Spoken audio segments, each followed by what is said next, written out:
friends, Jerry Rosa here in the Rosa String Works workshop over on the dark side. Got my 372 XP. This is a Husqvarna saw, and it's got a 24-inch bar, I believe. It might be 25. I'm going to work on the bar nose on the tip. I'm going to see if I can't put a new tip on this bar. I've never done that before, and truthfully I've never even seen it done. Haven't watched any videos or anything. I'm just going to, well, at least I'm going to start by just winging it. I may end up throwing in the towel and going to watch a video or something if I can't figure it out. But I kind of think I can figure this out. I don't think it should be too complicated. The new tip comes like this. It's a sprocket tip. Maybe you can see the sprocket there.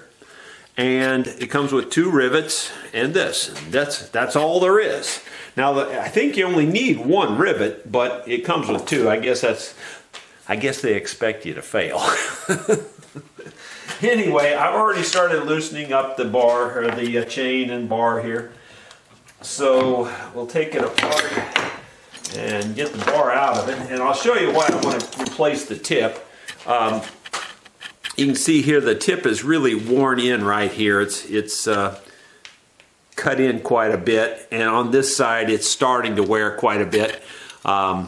Anyway, I cut a lot of wood, and I don't want to take a chance on that causing some kind of additional problem, so I'm just going to replace it. And, well, at least I'm going to try to replace it. Let's just say it that way. As far as I can see, there's only the 1 rivet here that's holding this. I really don't know how they intend for you to take that out. Like I said, I've never done it before.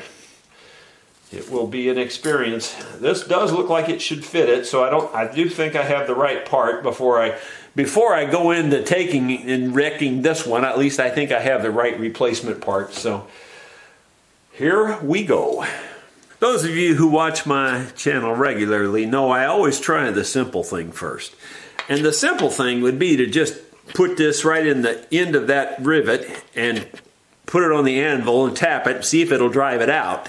I'll try that first before I try grinding. You never know, you might get lucky.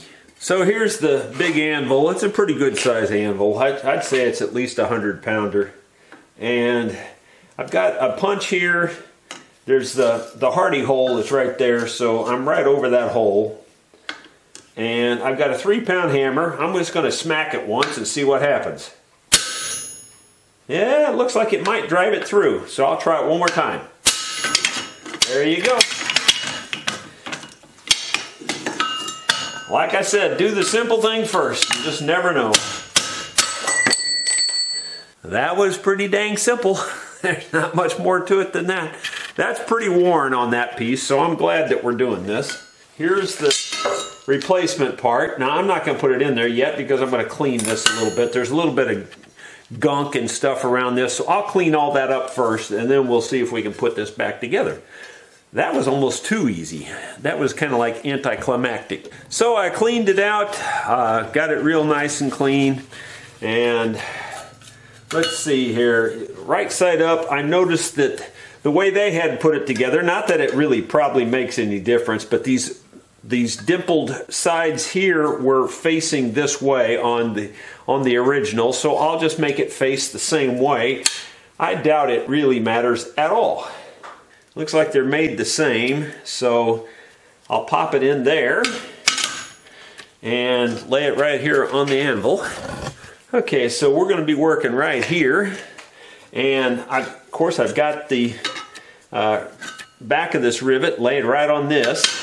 This is slightly proud of the surface, so I guess it's going to hit just fine. These anvils get wore, so I'm going to put it on a high spot on the anvil, or at least what I think is a high spot, which will help, probably. And I'm going to take a ball peen hammer, and I'm going to peen the rivet.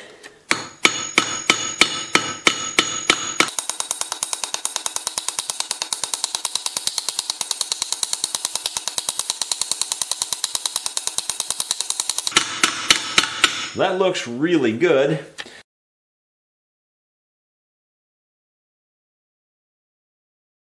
Just trying to fill the hole and get it as flat as possible. I figure the flatter you get that, the better. Could probably grind that off a little bit even. This side sticking out just a little bit.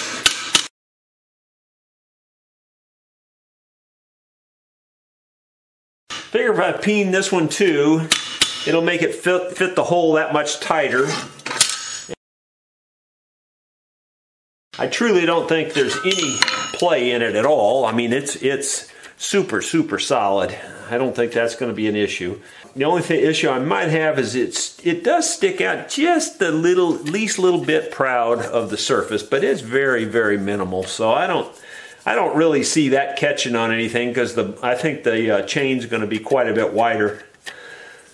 These actually stick out a little bit too, so I don't think it's a problem. Well, that was very simple. I really thought this might be a big job, and turned out to be just a few seconds there. It really didn't take very long at all. Now, there is a lot of wear on the edges of this, so I'm going to do some more bar maintenance on that. We'll move over to the vise and I'll show you the bar maintenance. There's really a sharp burr on the edges of this. I've got a little file that's actually broke off, but that's just about right for this, because I can file right here without the end hitting the vise.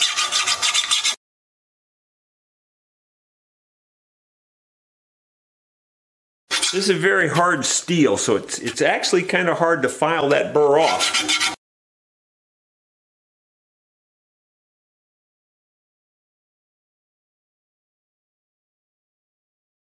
And I would say you have to be careful, because I think you could cut yourself on this burr. It's pretty sharp.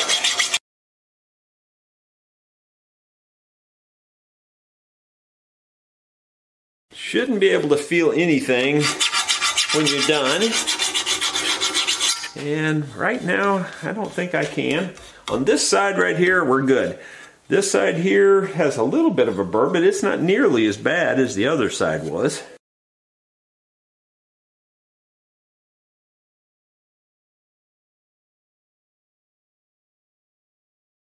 And then right where the transition is here, the new thing is a little taller, just a little bit. So I figure might as well cut some of that transition off.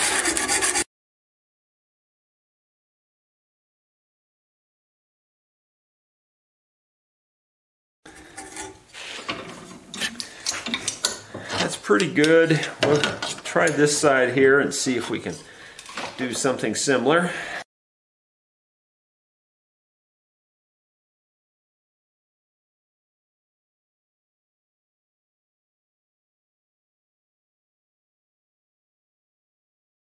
But all that cutting is what causes this wear, and you really should take care of this.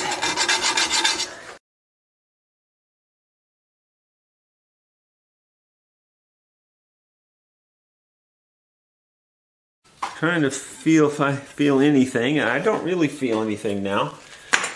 Okay, the next thing that I do is clean out this slot. I usually use something skinny and flat. Here's just an old hacksaw blade, and you can see the stuff just peeling out of there. Pretty much every time I put a chain on, I clean this out. And that cleaned it out pretty good. Go clean out this side. This helps with the oil flow and that sort of thing. There we go. Yeah, there was a lot in there. And I do clean this fairly often. And then the last thing I do is I'll take it over and I'll actually blow that channel out with high pressure air. And I blow out the little oil holes here where the oil slides in. So I'll clean all that up, and I'll also even wipe down this area. And if I have to, I'll take a wire brush to this and get rid of the junk that's on there. Sometimes you'll have a little bit of creep and crud stick to that, and that can screw up your alignment. So, got all that cleaned up. And like I said, now I'll blow it out with air too, and to make sure everything is clean, the slot's clean, the holes are clean, and everything. I also, while I'm doing this, clean this out, and I clean out the saw itself. And what I'll do is I'll take them over to the air compressor and blow all this stuff out of there. And if I need to, I take a screwdriver and loosen up things. But for the most part, my high pressure air, over 100 psi, will blow this out really clean. Okay, I've blown this out really clean. You can probably see how clean it is there. It's pretty darn clean. And I've blown out the bar, I've blown out this thing, I blew out even in the clutch area here, all around this clutch, I blow it out, all of this, really blow it out good, the fins up here. And now the last thing to clean out is this air cleaner, and quite honestly, it's pretty dirty. It's pretty darn filthy. You can probably see it's pretty corroded up there. And I'll blow this out, I'll take it outside, blow it out, and then I'll show you what it looks like. I'll also cover this up. I'll pull the choke here and close that off, but I'll also stuff some little rags down in the carburetor part here and blow this out too, because it's just an area that can have a lot of dirt down in here. Not that it really affects it too much, but my personal preference is just to have a clean machine, you know. Keep it clean like this, then you can also see things that are wearing and causing problems or coming loose, but you let it all get built up and you can't really tell that. So I think I've got that stuffed pretty tightly. I'll blow this all out and I'll come back and show you what the air cleaner looks like after it's cleaned too. So that's what it looks like after it's been cleaned up. It's much cleaner. It's still dark, but if you hold it out in the light out there, you can see light coming through it. And all the dust and loose stuff that was sticking to it is off. Then I also blew that out inside there. You can probably see how shiny and clean that looks. It's always a good idea to keep everything clean, in my opinion. I even insert air through here and blow that all out to keep, you know, anything that, you know, if the air can't flow through this, it starts to heat up. So that's real important if you ask me. And I really do look them over pretty close whenever I get one off on the bench here. Is I look at this and I could tell this was clogged up and I couldn't figure out why. Because I know it's supposed to go back, and sure enough we get mud daubers that build in these things, and sure enough this was full of stuff. So I'm gonna, I don't know if you can see all that fall out of there, but you know, you just have to kind of watch everything, because you just never know what's going to get clogged up. And right under here I can see some, you know, sawdust and stuff and oil and different things. So I'm going to get in there and blow this out a little bit better. I thought I blew it out, but I can tell there's a lot of stuff in there. So we'll blow that out some more yet. You just can't get them too clean. So I got all that blown out, and here's kind of the bottom line. A friend of mine, I won't name any names, but he saws quite a bit of wood, but I probably saw 2 to 3 times the amount of wood that he saws. And he's been through 2 or 3 chainsaws while I'm still on this same chainsaw. So, and actually it was the same brand, so it had nothing to do with the brand. It's just got to do with the maintenance and how well you take care of it. It really does have to do a lot with that.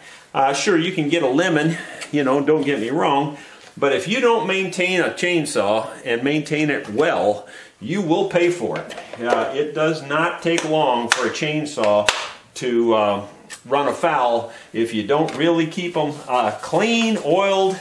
You know, oil is very important. Proper chain adjustments very important. Everything about it is important. There's a chainsaw just won't run well if you don't, you know, really maintain it. It's a very high maintenance machine, because you're working them really hard. If you think about what they're doing and how fast they're running, it's very high maintenance. If you don't believe me, well, then you'll be buying another one. That's all I can tell you. Put all this back together. You got to get it all lined up just right. There it is. It went right there. You should not force anything together. It should all go together pretty easily. And I keep these screws cleaned off too. you know, so that the nuts go on easy. I always tighten them up like finger tight like that. Then hold this bar up. You physically hold the bar up, because when you're cutting with it, you're going to be pressing it and it's going to go that way. And if you don't hold it that way, your chain will get loose accidentally on you. So let me get a screwdriver here. While I'm holding the bar up, I'll tighten the chain like that, and I just tighten it up snug. Then I rotate it a few turns, and most people take their screwdriver and rotate it, and that's fine. You know, me, I can do it with my hands. I'm very comfortable. I do this all the time. And so then you just kind of do that, and then you kind of pull on your chain like that a little bit and make sure it's going back into place, and then I just snug it up a little bit more. Not a lot more. You just want it good and snug. You don't want it crazy tight. And then I tighten this up. I like to tighten these while I'm holding the bar up still, so that the bar stays in that proper position. This holding the bar up is a real good trick for your chain staying tight, and you know, just so that you get more out of your cutting time. If you let that bar hang down when you tighten this, I guarantee you your chain will go loose. Alright, so that's got it. Now this I snug up, you know, pretty good tension. You don't go crazy on this either. You just, you know, a little bit past tight, and you just snug it up a little bit more. And try to keep both very even.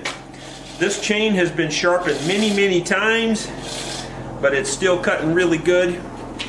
You can refer to my chain sharpening videos if you want to learn more about my process on that. I've got 2 chainsaw chain sharpening videos out there as well.